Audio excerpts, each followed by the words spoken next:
Welcome into Soda City Living. We're at Goat Daddy's Farm and Animal Sanctuary in Elgin today. Jason, thanks so much for having us. Thanks for coming. Glad to have you guys back out. Yes, of course, we couldn't come here without talking about the namesake, the goats, and specifically baby goats, and we are about to feed them. I'm so excited. Yes, it is what has made us TikTok famous, and it's definitely the thing that everybody loves the most. Yeah. They're super sweet, and they absolutely love their milk, so they should swallow this down very quickly. Yes, so each one gets a full bottle. How exactly does this work here? You just kind of go with the flow. So we're gonna hold the bottles like this. Once the baby latches on and starts nursing, then we'll do bottoms up, and if they stop, we'll do bottoms down. Okay. So but they are gonna train you how to feed them. You're not gonna be doing this. They're gonna train you how to do it. You'll know when you're right. Okay. So you can start going down with the bottles, and then once they latch on to that red color, they're gonna start going in for them.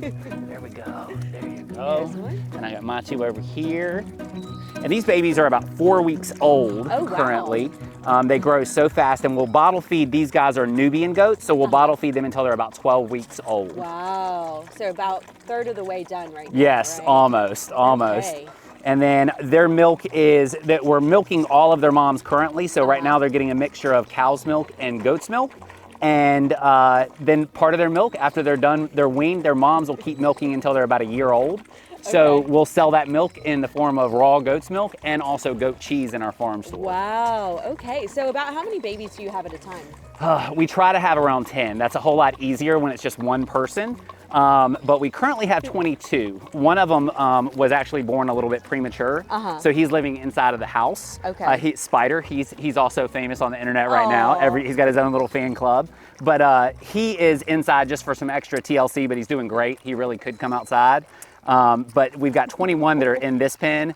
So we'll feed these 4 first, and then we'll pull out 17, and we've got 17 that we'll use our bottle rack to feed all at once. And I have seen videos. It is the cutest, craziest, most chaotic thing. Yes, yes, definitely. When I first found out the idea of the bottle rack online, I was like, yeah, it's a whole lot easier just to line them up in the bottle rack than to hold 17 bottles just like this. And as you can see, they will steal from their brothers and sisters.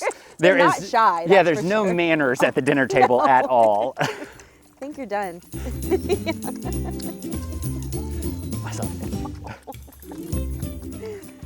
So you guys do events if people want to get up close and personal with the baby goats? Yeah, so every Saturday and Sunday we're open to the public, and people can actually come out and bottle feed the babies. While we have babies on the bottle, they're able to bottle feed the babies if they want to. We have those tickets on our website. And then we also have an Airbnb here, so the Airbnb people will come out for that, and the guests will come over and feed the babies a lot.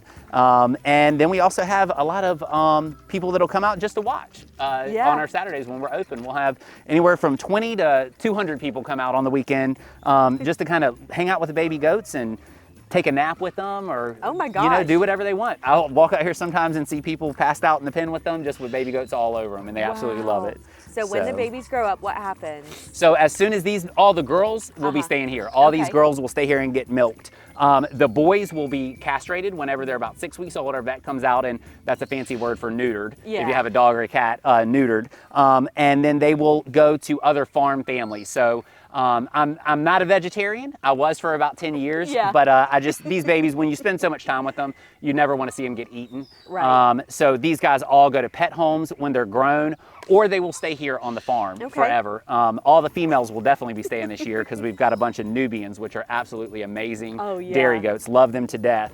But the boys, I think we're actually keeping one boy this year. That's going to be our new herd sire for next year. So he'll have a bunch of babies of his own next year.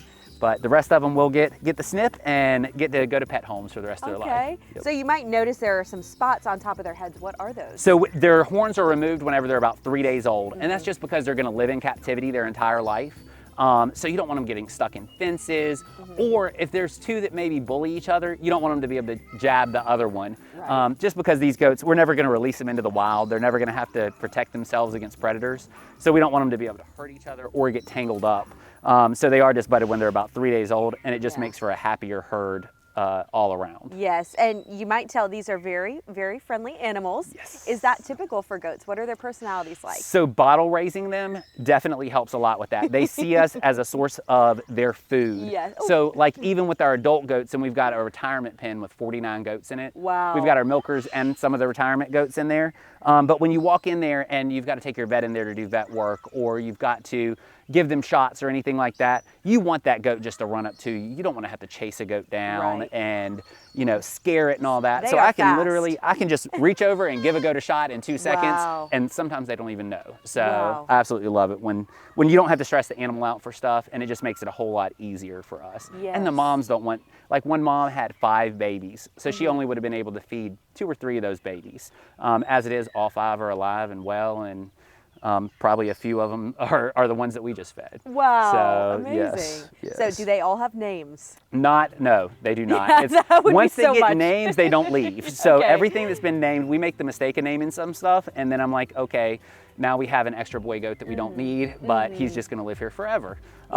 So inside the house we have Spider, who is the goat that I named whenever he was born. He was a little bit small, and I named him Spider, and if I had not done that, we would have been able to find him a home, but because he got a name, you get attached. He's never going to leave. Yes. So as soon as you can say that's Spider, yeah, he's not going anywhere. Yeah, so you do tours and all sorts of educational outreach events and things like that. So if people want to take advantage of that, how can they reach out? So definitely our website is the place to go, or visit us on a Saturday or Sunday. If you're interested in learning more about goats or goat care, and you know, it's a whole lot more animals that we try to preach about proper pet care. And there's a lot of misinformation out there, and we work directly with our veterinarian to make sure that the care that we're giving our animals is the correct care.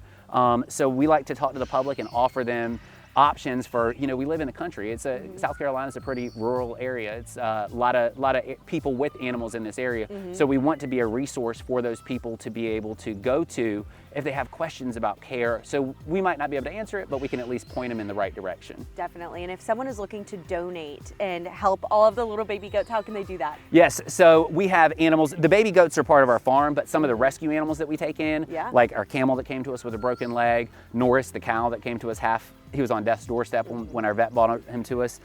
So we are able to provide care to those animals through donations. So we've got Cash App, PayPal, and a whole lot of different other options for donations. And the donations that we do receive go right to our nonprofit and go right back into the care of the animals. And of course the website, that one-stop shop for everything you need to know. Yes, ma'am. Yes, ma'am. Everything's on there. Yes, thanks so much. Let's get the other goats fed now. That's awesome. Yes, ma'am. Let's do it.